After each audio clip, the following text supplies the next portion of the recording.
everybody. Welcome to the WhatCulture Gaming Podcast. I'm your host, Scott Tilton, joined by Rachel Shackleton. Hello. And Jules Gill. Hey, guys. And between the three of us, we've had the pleasure of playing Sekiro, Shadows Die Twice. And we have many, many thoughts. Now, Jules and Rach already did their first impressions and broke down some of the various new mechanics and the way that it plays and all that kind of thing. Me and Jules then played a little bit more. But between the three of us, we have a hell of a lot to talk about. Yes. And so, one of the things that struck me initially, which is why we call this video what it is that to play Sekiro, you kind of have to unlearn everything that you know about Souls in terms of, I don't know, just general movement and the way you have to pick your spots when you're attacking enemies. It's very defensive focused. So I'd say it's very, very different. It's very easy to compare Sekiro to anything of the Soulsborne franchise because obviously it's the same developer, it's the same gameplay mechanics and the same challenge and adversity spectrum that they work with.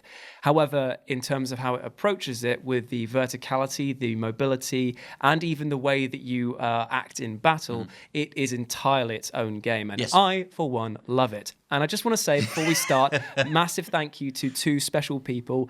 People over at Game Newcastle who hosted us for their Metro Centre in Gateshead, yes. They let us go, Rach and I go and play a vertical slice demo of that, which Scott mentioned previously. Yes. And a massive thank you to Activision who sent us down on a one-night closed-door event so that we could play and capture about 5 hours worth of footage in total.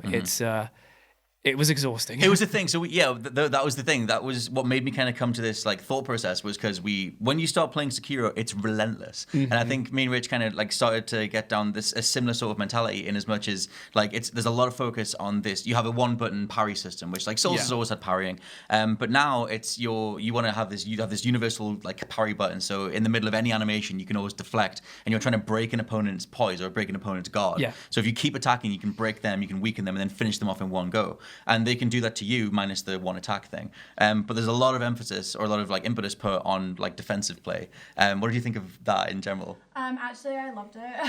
What? Yeah. It just reminds me of when Bloodborne first came out, after having played Dark Souls 1 and 2, Bloodborne came along and everyone was like, oh my gosh, this is the same but so different. So what it was if we would call Dark Souls the blocking game. Yep. Bloodborne is the dodging game. Yep. Totally. Now we have Sekiro, which is absolutely the parry game, yeah. 100%. I love that because each game is unique, yet the same. They each bring something different that we can obviously pick apart and say, oh, I like this from this, but I prefer this in Bloodborne and etc., which I love. I love picking these sort of things apart. So I'm a big fan. As for the actual skill gap, it is by far the hardest of the trio. I'm not gonna lie. Parrying in general in Dark Souls is really hard. Yeah, it's unbelievable. easier in Bloodborne. Yeah. But in Sekiro, it will take some practice. Well, that's because my overall thing is it's not meant as a negative necessarily. It's just that if you were if you were diehard, dyed-in-the-wool Souls fan, the amount that they've changed up the general pace of gameplay and the focus they put on parrying and just you're waiting for specific swipes. They even have 3 specific responses to if you're going up against a thrust attack, a swipe, or an overhead. If they're coming down on you, you dodge forward. Yeah, you either you can jump the swipe, you can dodge to the side, and there's these 3 different ways to kind of counter stuff. You can jump now. But this is the thing. If you are coming from fresh off the heels of, say, Dark Souls, or if you're coming straight off of Bloodborne, you will be able to adapt to this game fairly quickly because it rewards you for playing up to a certain extent like those 2 games, but you have to master Sekiro's new rules. To get the most out of this game, it's the same as any other FromSoftware title. You learn to play by the rules, or you get out of the game. It is hard. Yeah, it is hard. But I ultimately think that it's probably the most fair approach to combat that we've seen in a FromSoftware title. Only because of the fact that, as we were talking before, there is a very common Dark Souls attack pattern, which is the turtle poke. Yeah, they spin around. Then have a few pokes. Then do this. You can't do that here. And in Bloodborne, you were dodging all the time, but if you got hit, you were creamed. In this one, it balances both by giving you a reasonable chance to block the parry, which evades all damage but fills up their poise meter. But you can dash. You can rely solely on dashing if you want to. That's how I got through most of the playtesting. It's just by almost forgetting that the block button and the parry button existed because I'm so used to not relying on that in the slightest. There's a lot of different play styles that you can bring to these games, although I feel like the most rewarding one, in my opinion, is the sort of parry style, because that's obviously, you can see that's what they've sort of leaned heavily into. They want people to sort of time these Yeah. blocks, and it's really you feel like a total badass. The catharsis. When you get it right, it's phenomenal. I mean, that was the thing that struck me the most was that they've taken the Gwyn Lord of Cinder fight from the end of Souls 1 and made like a whole game out of it in terms of you're watching for specific swipes.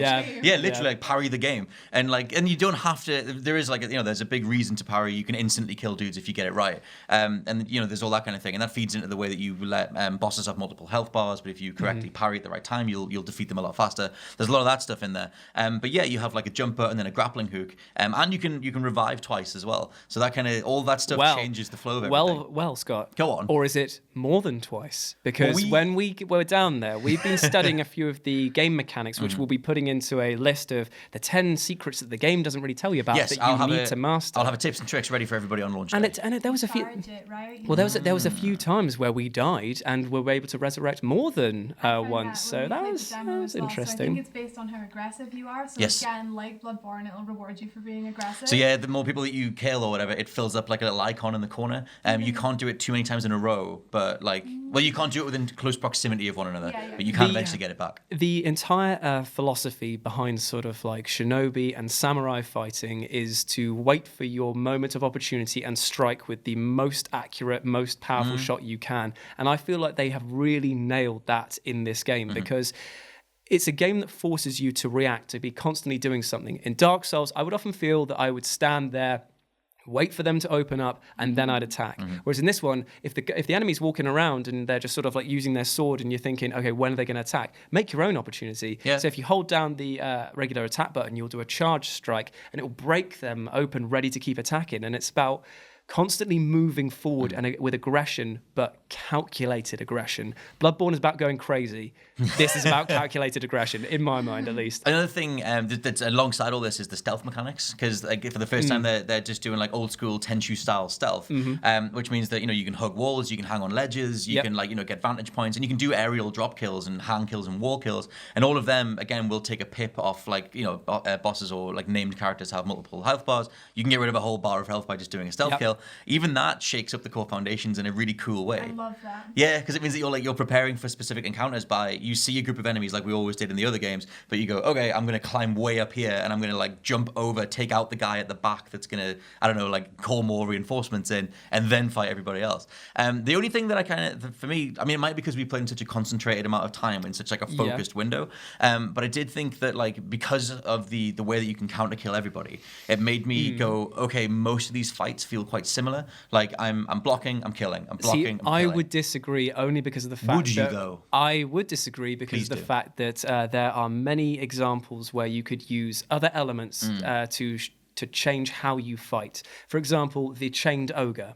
We found out me and Rachel's best friend. He's oh, you did beat it. He is an arse, isn't he? I hate it. I'm trying to get on his head. And this is the thing, like you can use the grapple hand to get onto his head to throw him off balance. That's another facet into fighting a random big dude that changes how you fight him. True. It's the same with like being able to escape or use verticality to make your opponent make mistakes. And in the Madam Butterfly or Lady Butterfly boss fight that I was getting frustrated against. The one thing that finally stopped Jules. Took a long time. She can only have her poise gauge broken by doing specific counterattacks, which mean that you have to do a dodge followed straight away by R1 attack to go straight in for a thing. And he does a little spin slash instead of a regular stab. She could only have her poise gauge broken by that, which means that enemies around that area also had that ability as well. So you started going, oh, okay, it's teaching me a new style of fighting. Plus, you've got all the different skills. Like you've got like the whirlwind slash. You've got the ability to like use different arms. I'd say that in terms, the fights might feel the same, only if you are approaching them in the same way. True. I think for my thing, it was they don't necessarily you have certain bosses like her that like you need to have this, like you need to do the parry kill, and with the ogre, like there's a weak spot where you can grapple and get on top of it and do like another stagger move that leads into another combo. But the vast majority of the like 2-3 hour play session we had, the vast majority of enemies, it was wait for your opponent. Like it was parry the game. It was wait for them to attack. Again, I wasn't waiting. That's the thing. I was getting down to the enemy. It's like, you are in my way, I'm going to kill you as quickly as I can, because it's a game that has a lot of mobs. Like when we were playing our vertical slice, we noticed that it was a case of like, in Dark Souls, you'll see like 1 or 2 enemies in the background, and they'll maybe like try and gang up on you. But in this one, it's like, there's 5, there's 6. Oh, he's called reinforcements. Oh God, there's another like 7 coming over the hill sort of thing. Yeah, Like, the thing is though, we need these little enemies though, because they'll give you your little white crosses. It's true. Yep. Well, that feeds into the thing that Jules is saying with the heavy attacks, because now heavy attacks are rationed and you can only do as many heavy attacks or accessory attacks as you have those little crosses. Yeah, the prosthetic arm attacks. And so in the builds that we've played, you guys played with the flamethrower, which is more of like an arcing thing. yes, we had the flamethrower, the shuriken, and the axe, didn't Oh, we? sweet. So in the one that we did, it was more like a fire punch and the axe again. So like you need the axe. We'll tell the story about the axe I in a minute. despise the fact that I couldn't find the axe until the last 30 seconds of the playthrough, but I still managed to get all the way through. 2.5 hours he spent trying to get that axe. Well, that's not true. I sort of played it for 2.5 hours and then couldn't find the thing at the end, but you couldn't find the flame vent, so... we're not talking about that story though, are we? But yeah, I mean, you need the axe to be able to tear through the enemy shields, which if you don't have it, then that makes a certain boss encounter extremely hard. But the fact that they do a good job of like, you know, giving you a reason to go explore and you come up against a roadblock. I love that. Yeah, you really like that. It's the Zelda sort of formula, Totally. if I can call it that, where you'd find something, or like you said, you'd start to see enemies that only die a certain way, and then you know this boss encounter is going to use both of those. I love that. I love it. We came up with a nice term for it on the train. Well, you didn't we? did. Like a play wall, where basically you get to the thing and you need an item to progress. And It's like a brick wall, but play a wall and you play through and get the brick wall. Hey man, I'm just saying if it makes its way into the gaming If it's in the lexicon, lexicon, I'm more than happy with that. Then maybe. Another thing to mention in terms of, because there needs to be a better name for, because everyone just calls it like item-based progression, like the Metroidvania, the Zelda style, like you need this to get forward or whatever. Yeah, whatever that is. Sekiro rolls together the new skill system in there, because like for the first time we've got a proper skill tree where you're banking, you fill up a meter of XP, you get a number, and you use that to unlock specific skills. Don't know if you guys had that in your build. We didn't have level We had some skills already available to us. the prosthetics, is it? Yes, and oh no, it's like character skills. There's do you remember when in Bloodborne you'd be able to change the trick weapons, and like through when you're attacking you could chain them into new chains by basically switching them mid combo. It's kind of like that. It's like they're called weapon arts, aren't they? So you hold down. Oh, you mean right? Okay, so there's two different things. So like, one of them is weapon arts, which is like a whirlwind stabby thing, and then there's also you get abilities just for Wolf, the main guy. So you can unlock like a knee slide when you're sprinting, or you can unlock a. It's called the Makiro counter or the Masiro counter, which is against spear enemies. So if they go to thrust you, you press forward and circle. You can jump on top of their blade and attack them. I was infuriated that I found that out. Because I went down the skill tree route, whereas you were charging ahead. Yeah, I don't actually have a huge problem with that, because I feel like while with like Dark Souls, you get sort of like the fashion souls, the customization, everything like that. I feel like this one makes it a more personal tale because it's more directly related to the growth of Sekiro himself. And it kind of works with the whole idea of expanding his memories, making him remember why and what is going on around him. And I do think as well it does allow a lot of flexibility in combat. So maybe, for example, Dark Souls, you pick up, say, your big Zweihander, and you're going to use that until the end of the game. That moveset doesn't change. No. Your character might get stronger, you might wear different armor, but your moveset stays the same. That actually, when you put it on paper like that, is much more limiting than what Sekiro is doing by having that one blade, because of the fact that even though it's that one blade, you get other moves like sliding under, like using a parry in midair. You can't do that sort of stuff in Dark Souls. So it actually feels much more creatively free in a way. Yeah, because I mean, I remember thinking like in Dark Souls, it was like I had my battle axe plus whatever. Apparently it goes to 10 after talking to you guys before. I thought it was plus 5, 15, 20. And so, but you finish the game, you're doing your swipes, you're doing your big old leaping attacks and stuff. They're the same animations that you had at the beginning. Whereas in Sekiro, you're unlocking moves and different animations that Wolf himself can do. And so one of them is like a whirlwind spin. You can unlock the idea of doing a knee slide when you sprint, so you can like slide into combat like under like a big old swing or whatever. You have things like that sort of flesh it out. But you only have one katana. The way that they've varied it out is that all your R2, all your heavy attacks are all separate, and they're all governed by little pickups, these little like crosses that you pick up. Yeah, like little like angel gun bullets. But it's based on like They're like crosses. Yeah, like weird little paper cross things. They've got like a little head almost on them. They're like anks or whatever you call them. Like anks. So they look from like Crash. Yeah, they kind of look like them. They're little collectible things. Yes, but from Crash. Nowhere else from history. From Crash. From Crash. But that's the thing. If you pick up the axe, or you have like the flamethrower or like the flame fist or whatever, they're all governed by how many of these little paper like thingies you have in the corner. Which means that if you have an encounter where you need to take on a bunch of shielded guys, if you don't have the axe, you ain't gonna get past those shielded guys. But don't you find that like that's the item management gets fully streamlined as a result, because the fact that, say in Souls you're using like the fire paper, or sorry, Bloodborne, you're like the fire paper, and then you're using the oil urn and this and that and that, and you're just constantly flipping between different items in your inventory. Whereas this time it's managed by this one arm, and it's all using the same ammo type, so that means you don't need to worry about it. It's just how you choose to expend it. It's certainly a lot simpler, yeah. I do like that. Yeah. It's one of the things as well with the skill tree is that they've like found a way to make like the literal character abilities factor into how you get through the world. Like there's one dude that like I think we've mentioned the dude that you fought with the biggest spear, and it's like you eventually can get a specific spear counter. It's called like the Masiro counter or whatever, where like he'll go to thrust at you and you can jump on top of his blade and then attack him back. I tell you what, it would have made it so much easier. I know, and it's like if I had that. I spent probably a good 30 minutes on this guy who's just called something the Shinobi Hunter, and he hunted my Shinobi quite goddamn well. Yes, a lot, mate. But that also allowed it. There was another gameplay sort of trick. It's a sick hack that I'll tell you now. It's that when you die, obviously you sometimes get a chance to resurrect. Yes. It's actually, you can get the drop on the enemy again by letting them walk away and just go, one absolute scrub. And you go, no, round two, bitch. You can kind of do like a Fable 2, where you just sort of like come back from the dead no matter what and just like stroll after them. Some of them have funny dialogue as well. Like there's a guy on horseback who's like one of the horse bosses, and he comes in and he's like, I am the keeper of the gate, you will not pass. And he kills you, and you get back up and he goes, oh, not had enough, have we? And you're just like, nope. And then you just get stabbed through the sternum. Yep. It's like, yes, I will actually finally go down. He questions the fact that he's like, oh, you're back up again. It's just like... Everyone seems suspiciously fine with this big demonic samurai just wandering around. But there is, there is a lot of weird mystic stuff going on. Like, there's some of the people, they do not look right. There's a giant, like, serpent thing as well. Big old sneaky boy. Boy. Yeah. So there's an albino serpent who's like... The butt's out for me. It's pretty much the world serpent from God of War just peeking in. He's got the same little chin whiskers and everything. If it makes you feel any better, Rach, from the demo that we played, where he just scared the absolute crap out of us, to the one we played, you can stab him in the face. The long boy. Oh, I stabbed him right. I kind of want to stab the long boy. I stabbed him right in the bloody eye. I was like, you're going down. You're going down. And it was a huge mistake, because as I did it, I heard one of the developers behind me went, uh-oh. And I was like, uh-oh. Yeah, because then like pierces it. And it goes mental, and I'm like, oh, God.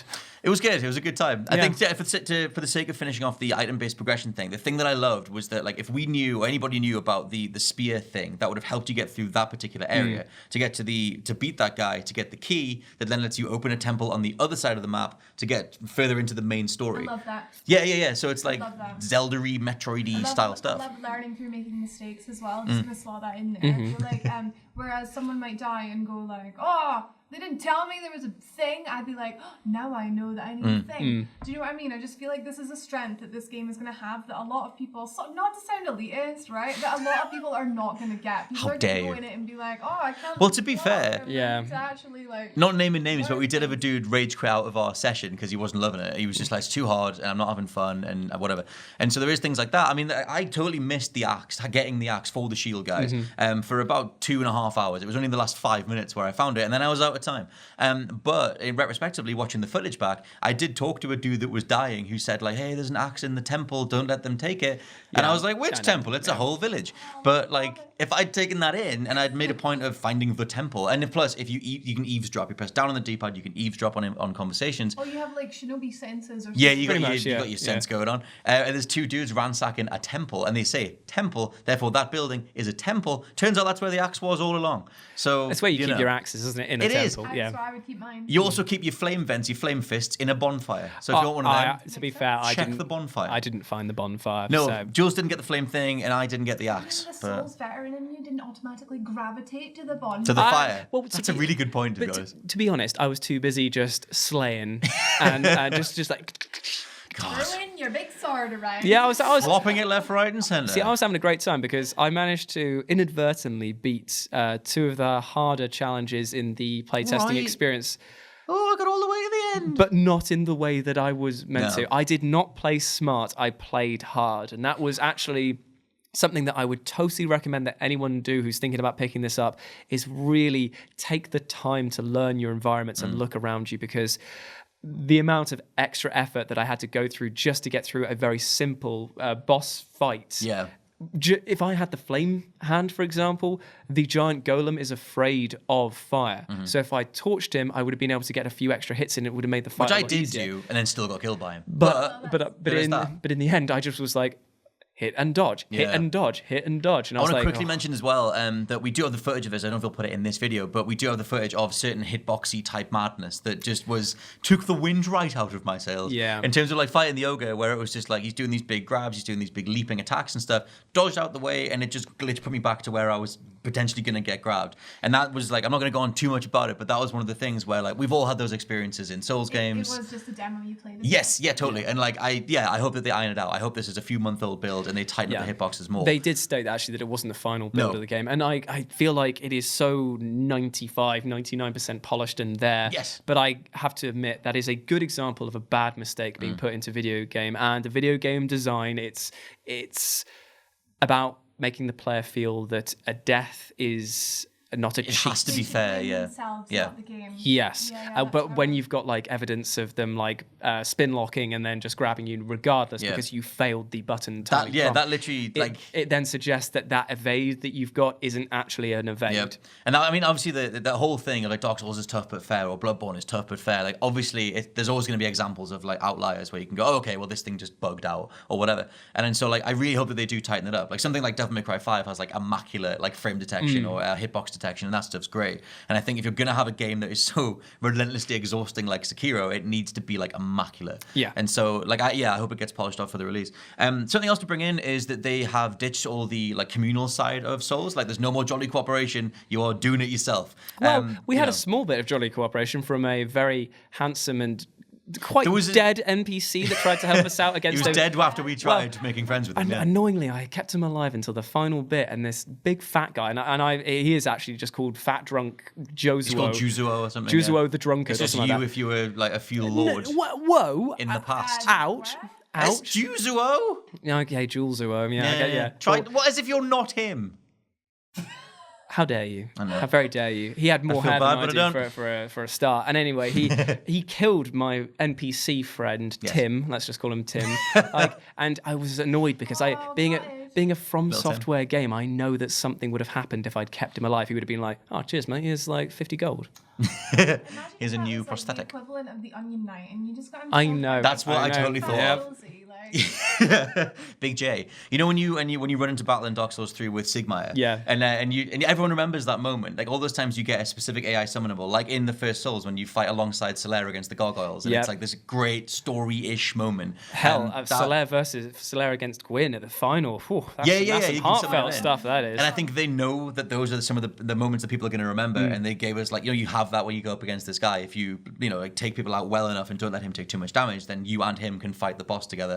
And so that's one of their ways of getting around the fact that there's no more PvP or like summons like that. On one hand, a lot of people are going to only notice the differences between Sekiro and something like Dark Souls, but then on the other hand, there will be people who notice the similarities, and they'll sort of use that as their strength to get through it. Oh man, well I mean, I personally don't mind that there is a lack of online on this, because I know that we're comparing this a lot to Dark Souls because it's a point of reference. kind of changed the industry. So it's a point of reference. It's the same design studio as well. So for me when you think about online not being in this game, it does feel strange. But it is not the same game. It's not what it's trying to do. It's never set out to be, hey, this is a story to be shared. This is a personal revenge story. Yeah. And it would feel weird to have other people come in and help you. Yeah, you're meant to be you're a lone wolf. You're meant to be the badass of badasses. Well, you're this that's another thing, is that this is the first time they've done like a spoken protagonist, and the first time they've done cutscenes and like a really more overt story. Like like Souls and Bloodborne are known for having their story in the items, and if you really want to know what's going on, you need to like spend time reading all the descriptions. I'm sure that there is a lot. I think that stuff will be in there too. Yeah.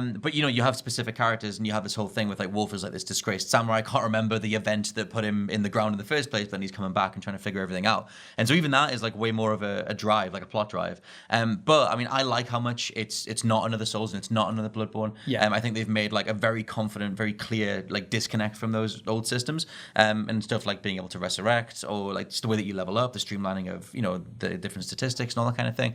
All that stuff I thought was so promising. Yeah. And so like I need to spend more time with it. I think all three of us have been in the mindset of it ever since. All you can think of is I need to play play more of this game. And that is, if that's not a good game, then I don't know what is. Very, very true. I think it's just that it's got a weird sort of like it's just relentless in a way, and I think You need to conquer it. yeah. I And need revenge. and I think like we've like mentioned, or everyone who's played the Souls and the Bloodborne knows of the checkpoint side of things, where you just want to keep going until you can get through something. And this one seems to place their checkpoints in better. Yeah, I'd say that they're much more frequent, Yes. and I feel like they're much more fair to the game overall, because there was nothing worse in Dark Souls or Bloodborne than getting so close to the boss or in the boss battle itself, dying and being sent 15 minutes back down the road. I understand that the mentality behind that is you're telling a story, and it's basically about the trial of adversity and overcoming it. It makes sense. But there is a point when game design dictates that effort required by the player will not be enough to keep them invested. Right. And if you want to create a successful gameplay loop, you have less chance of alienating a player base by making sure that your checkpoints are balanced fairly than you do by doing the Dark Souls, say Dark Souls 1, where you would actually have nearly a 20-minute slog sometimes in some Hence areas. why corpse running became a thing. Exactly, yeah. I mean, in that regard, like when you finally got through beating the pole guy, you unlocked a new checkpoint. Yeah. So it was like, obviously the other games have done that too, but it's like as that sense of capitalizing on the reward, like that calculated adversarial approach to combat that they have, where they just smash you up front with a horrible challenge, and then you slowly get there and it feels like nothing else. And it's like, okay, now you can relax, now you can save. I'd have to admit, I have to say that the sub-bosses probably provided the more unique personal storytelling moments in it, because it's like, when we fought the general guy who was before the corrupted monk. I grew more as a person fighting that guy. Overcame adversity. Because it's like, it's such a one-on-one thing, like two shoguns sort of like Basically. pacing around each other, jumping in, attacking, and you really feel more connected to that than I probably did to a boss, because the boss was like, you're a big guy, whatever, you're a big strong thing, whereas like this one was like, you feel much more like an adversary. It's The whole mano a mano, it's a nemesis system. Well, that's what I love the something. most. I mean, I don't know if you guys have been through Neo too much, but like I got considerably far through Neo, but Yeah. in the end I didn't bother finishing it. Okay, I never actually finished it either, but I did get like a hell of a lot way through. I still absolutely love Neo, but some of the best things in Neo are those one-on-one fights where you're just like blades clashing, you're both darting around the battlefield, and like you have that sort of like your abilities are matched like beat for beat, and you're dodging in the same way and circling each other, and like some of the coolest like fights. That's why PvP is such a big deal in Souls. Yeah. Like like some of those fights are sometimes arguably better than here's another giant, massive screen-sized thing trying to squish me again. And I mean, I will miss the PvP. I will miss the threat of being invaded constantly. I will not keeping miss the other- threat of being invaded. But at the same time, I think that maybe that's where maybe that's where this game will change further down the line. We have no idea what the DLC plans are for this. They might add in sort of like a versus mode of like a Some test kind of of Shinobi arena. versus Shinobi style thing. Duel, perhaps, That rather could- than actual invasions, like a sort of dueling type. God, arena. dueling in this thing would be the most just stressful. But imagine how they did. They could do it really well if you did just one-on-one fights, like not like loads of people, just one-on-one fights in arenas, and you were fighting for your lord, and your lord like get you money and stuff that you could bring back into the other game. I think that'd be a perfect inclusion That to would this. have the mythos behind it. Yeah, I mean, they got the whole thing with the story side of it. Mythos. And I mean, that sort of stuff was in For Honor, and it was in Absolver, and it's like when you're one-on-one with another real-time player, and you just have, it's just you and your abilities, can you rock, paper, scissors them before they rock, paper, scissors you? Like, that's one of those intense online experiences you can have. But you can't lament what's not in there. You can only celebrate what we have seen, and what we have seen is bloody good. Yes, what we've seen, it seems to be them taking some incredible strides forward, and really confidently, like, not necessarily like gutting out like dead weight or anything, but differentiating Sekiro in a really meaningful way. It's really great to see them trying new things and absolutely nailing it. I mean, I was so worried when they were saying about how they were adding in the mobility and the verticality, because it's like, imagine, we were discussing this on the train back, that adding in the simple facet of a jump button is fantastic for players because it gives them access to a whole range of extra options. But from a developing standpoint, that one change has now meant that you have an extraordinary amount of problems that you have to counter against. Yeah. Are they going to jump out of the map? Are they going to be jumping over enemies? Are they going to be able to use objects in ways that they are not meant to be used? And how can we stop them in a creative fashion? They now have to go all around that, and they've actually nailed it. And I'm really glad to see that they've because I was expecting this to be one of the jankier parts of the game, but it It feels flows purposeful really and well. weighty. Like There were moments when I was going like hook shot to hook shot to hook shot. I wasn't even landing. I was just going boo, boo, boo from rooftop up and down, then jumping off walls and wells. And I was like, yeah, this is cool. It's great. If you mix that with like, you can unlock like an aerial counter or an aerial like riposte or whatever. So it's like if someone just shoot a fire at you in midair and you're coming at them and you just like shing it out in midair, land, instant kill, and you just move on, like, you know, sheath your blade or whatever. There was one Fantastic. cool moment where I jumped off the edge of a building onto the guy below me, and he rolls over, stabs him in the face, and this fire arrow was coming towards me, and he stands up, and I instantly just pressed L1 and went bang like that out of the way, and I was like, oh, that made me feel really cool. Yeah, there's moments where like things come together like that, a sense of flow or like a sense of just kind of impact in the moment that just feels incredible. So yes, that is as much as we know about Sekiro right now, but we'll try and do more coverage as we go in the we've got coming the weeks. reviews coming out on March the 22nd, and Yes. Rachel will be providing that, so stay tuned for that. We have the review. I can actually, you know, kill some stuff. You'll kill some stuff. It'll feel good. We have tips and tricks coming as well, but not until launch day as well. So let us know what you think down of the. Oh no, that's not. the thing. Go on, carry on. You No, can do it. I'm not Pull going it to keep. Pull it back. Let us know what you think down in the comments below if you're on the video version, or find us on social media if you're listening on any audio platforms. This has been the WhatCulture Gaming Podcast. I've been your host, Scott Taylor, joined by Rachel Shackleton Thank you so much for listening. and Jules Gill. See you later, guys. I'll catch you next time. Bye.